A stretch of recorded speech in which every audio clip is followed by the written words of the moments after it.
ตั้งแต่เกิดมาจนใหญ่ปานนี้ก็บ่เคยไปสถานที่นี้จักเทื่ออันนี้ก็เป็นครั้งแรกเนาะ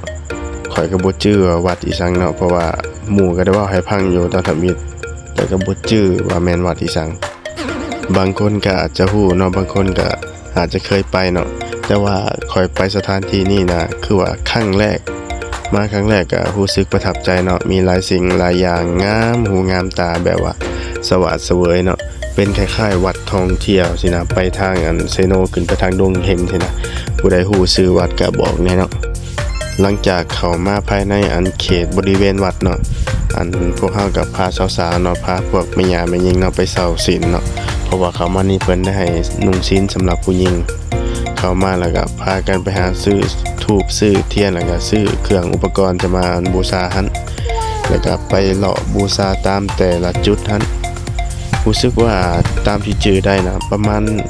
7จุดหรือ9จุดนี่แหละบ่อนที่ว่าเฮาจะไปบูชาเนาะก็จะมีอันพระแบบนี้สินะถือกระบอมแบบนี้เขาก็บ่ฮู้สิเอิ้นนี่นะจักสิเอิ้นแบบใดแล้วก็มีพระขาวมีพญานาคมีนางอีหยังแหละบ่ฮู้สิเอิ้นนะผู้ใดฮู้ก็ไปเลาะเบิ่งแล้วก็สวยมาบอกแน่เนาะสถานที่ถ่ายรูปก็หลายบ่อึดบ่อยากเนาะมีแต่บ่อนอยากถ่ายบ่อนนี้ก็สิได้บ่อนหนึงเพราะว่าทุกซอกทุกมุมก็ถือว่าประทับใจงามเนาะได้รูปมื้อนั้นก็ความมาหลายเนาะน้องปลาก็ใสสะอาดแนมเห็นฮอดตัวปลาเนาะปลาก็หลากหลายเนาะปลาอันสีสันสวยงามหั่นแหละกว้างแบบว่าสบายหูสบายตาแบบเป็นจัดสวนสินะมีพระญานาคใหญ่